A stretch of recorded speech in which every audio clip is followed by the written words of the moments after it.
Bonjour à toutes et bonjour à tous. Je suis très heureux que vous m'ayez permis de faire cette intervention, alors certes à distance à travers cette vidéo, mais j'étais très heureux d'apprendre que vous vous étiez réunis aujourd'hui pour parler de blockchain, mais pour parler de blockchain de façon très opérationnelle. Comment la blockchain demain, dans notre économie, dans nos administrations, va véritablement vivre et se déployer. Et vous avez proposé deux sujets qui sont très importants, qui est celui à la fois des compétences et celui de la protection. Comment on développe les opportunités, la capacité à aller de l'avant, et comment, dans le même temps, on protège des excès, des dangers, et comment on accompagne cette transformation. Je crois qu'on en est à un moment un peu particulier de l'histoire technologique et de l'histoire juridique autour de la blockchain. On arrive à un moment de maturité, un moment de compréhension, et surtout un moment très opérationnel. Un moment où les applications et les usages sont prêts, où les entreprises clientes, les citoyens clients sont prêts, et il faut qu'on soit tous capables, cette grande communauté, législateurs, l'État, le régulateur, les administrations, les acteurs installés, les nouveaux acteurs, les consommateurs, de créer une dynamique de confiance qui doit nous amener vers l'impact. Mais alors, cette confiance, elle passe par quoi? Elle passe par deux objectifs. Celui de développer les talents. Et développer les talents, c'est s'assurer que la France reste à la pointe du sujet. Parce que sur le sujet de la blockchain, il y a une compétence internationale, il y a une concurrence internationale. Et face à cette concurrence, il faut que les Françaises, les Français, les Européens soient au meilleur niveau. Aujourd'hui, il y a des enjeux importants que nous allons traverser et sur lesquels nous devons être collectivement mobilisés. Il faut qu'on se pose la question de notre souveraineté et de notre position face à ce rythme du temps technologique. Le temps technologique va toujours plus vite qu'on ne le pense. Et ce qui est un fondamental politique en termes de technologie, c'est de se dire que nous ne sommes pas là pour subir. Nous ne devons pas accepter de subir l'accélération du temps, nous devons y participer. Et c'est de cela dont il est question. Alors, la blockchain, c'est une infrastructure, c'est une réflexion globale, c'est une façon d'interagir. Mais cette infrastructure, elle définit ensuite des usages. Et ces usages, ils peuvent aller très loin dans nos vies. Ces usages, ils peuvent toucher au plus profond de notre sécurité alimentaire, de notre sécurité financière. Et donc la blockchain, on se rend compte, ce n'est pas une technologie à côté, c'est une technologie qui, quand elle passera à l'échelle, sera une technologie au cœur. Et c'est pour cela que nous devons nous mobiliser. Alors, on n'est pas en retard, la technologie, elle n'est pas mûre, mais c'est le moment. Si on ne veut pas perdre notre place, si on veut encore avoir un rôle à jouer au niveau international sur le sujet, c'est maintenant que nous devons être porteurs et constructeurs. C'est pour ça que le gouvernement a lancé une réflexion depuis plusieurs mois pour permettre à la France d'être un leader dans le domaine de la blockchain. Et ici, à Bercy, Bruno Le Maire a décidé d'en faire une priorité pour l'année 2019. Alors, comment ça s'est traduit dans le cadre réglementaire? D'abord, dans la loi Pacte, qui a permis des avancées fortes dans ce domaine. Et je sais que dans les discussions en ce moment à l'Assemblée nationale, les députés sont amenés à proposer de nouveaux amendements. Nous les lirons avec beaucoup d'attention. Je pense que c'est très important qu'on puisse avancer le plus loin possible. Et puis, en 2018, nous avions aussi bâti un cadre fiscal et comptable extrêmement ambitieux, puisque nous étions un des premiers pays au monde à le faire, pour que véritablement, dans le quotidien financier des entreprises, la blockchain puisse jouer un rôle. Mais nous devons aller plus loin. Nous devons avoir une approche plus globale. Et c'est la recommandation majeure du rapport rendu par les députés, Madame de la Raudière et le député Miss. Ensemble, vous nous avez fait des propositions. Ensemble, vous nous avez proposé d'être ambitieux.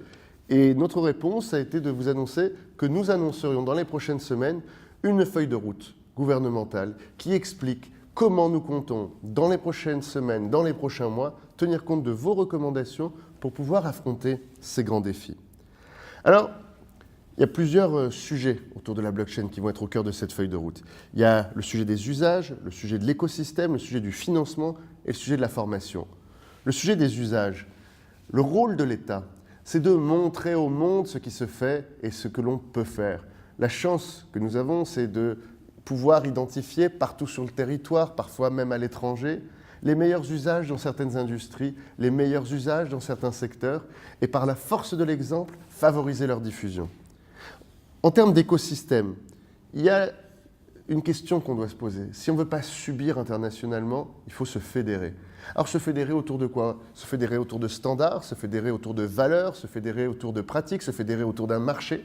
Ce qui était important pendant l'année 2018, c'était de repérer les acteurs, les plus traditionnels comme les plus nouveaux, ceux qui viennent d'émerger comme ceux qui depuis de nombreuses années travaillent sur ces sujets, et qu'il y ait une prise de conscience collective, qu'il y ait un portage international d'un regard français ou d'un regard européen sur la blockchain. Enfin, il y a le sujet du financement. L'État va aider à identifier les sources de financement, voir quand le financement public doit intervenir, à chaque fois que le marché ne répond pas à un besoin, à chaque fois qu'on veut rattraper un retard, ou au contraire que nous voulions accélérer une avance, l'argent public est là pour venir accélérer et accompagner.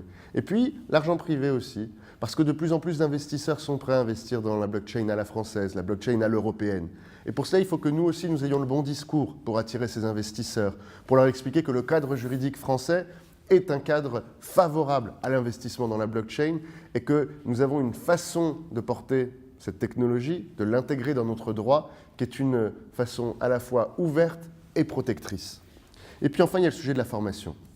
Comment on forme le plus tôt possible à la prise de conscience du potentiel de la blockchain. Aujourd'hui, la question de la compétence, elle se pose beaucoup pour nos administrations. Il y a un an seulement, 12 mois, la blockchain était un ovni pour quasiment toutes les administrations.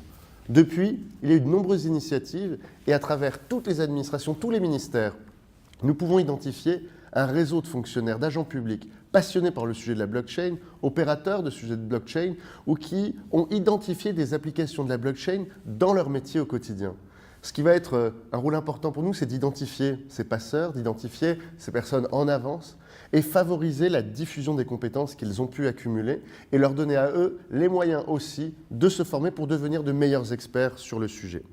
Mais bien sûr, il faut aussi qu'on soit capable de poser dès maintenant la question de ceux dont le métier va être radicalement transformé ou rendu obsolète par la blockchain. Il y a des métiers publics, des métiers privés qui, par la blockchain, vont devoir réinventer leur positionnement. Alors, c'est souvent inquiétant quand on annonce que des métiers vont disparaître. On l'entend souvent au sujet de l'intelligence artificielle. Pour la blockchain, c'est important de se dire que ça ne va pas arriver demain. Ce n'est pas du jour au lendemain où tous les métiers de confiance, tous les métiers qui étaient les gestionnaires de ces bases centralisées vont disparaître. Parce que même dans la blockchain aujourd'hui, on a encore cette question de la confiance.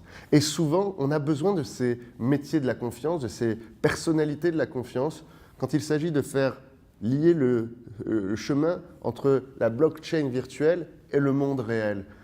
La blockchain appliquée à la logistique, à la fin, il y a de véritables objets, qu'ils soient alimentaires ou des produits, et il y a la question de la confiance entre celui qui a renseigné la blockchain et celui qui a constaté dans le monde réel. La blockchain, elle va être créatrice d'emplois. Elle va être créatrice d'emplois à court terme, elle va être créatrice d'emplois à moyen terme et créatrice d'emplois à long terme. Mais elle va aussi en transformer beaucoup. Et toute notre responsabilité aujourd'hui, c'est de poser la question de ces compétences qu'il faudra acquérir au fur et à mesure. C'est ce qu'on appelle l'upskilling. Comment des fonctionnaires, des agents publics, des salariés du privé, dans les 5, les 10 prochaines années, vont petit à petit acquérir de nouvelles compétences qui vont leur permettre d'acquérir une nouvelle mission dans l'économie, une nouvelle mission au sein de l'État. Cette façon de se transformer, il faudra qu'on la porte collectivement. Le gouvernement en accompagnement, le gouvernement en tant que financeur, mais les entreprises surtout, comme une prise de conscience que chacune devra avoir de la transformation qu'elle est en train de vivre, de ce qu'elle peut y apporter et de ce qu'elle peut apporter à ses clients, à ses consommateurs. Et dans cette phase de transformation, l'État sera là pour accompagner, que ce soit les plus petites entreprises et les moyennes entreprises et les plus grandes, dans la prise de conscience et la transmission des compétences. Alors, on est au début de l'histoire, rien n'est joué, la France peut jouer un rôle essentiel dans ces transformations. Notre objectif, je vous l'ai redit, faire de la France un champion de la blockchain en Europe, faire de l'Europe le territoire mondial de la blockchain et pour cela, construire un écosystème de confiance dont vous serez les acteurs. Alors merci encore une fois à toutes celles et tous ceux qui sont mobilisés pour ce colloque, à tous ceux qui l'ont organisé. Merci aux députés qui ont activement travaillé sur ces sujets.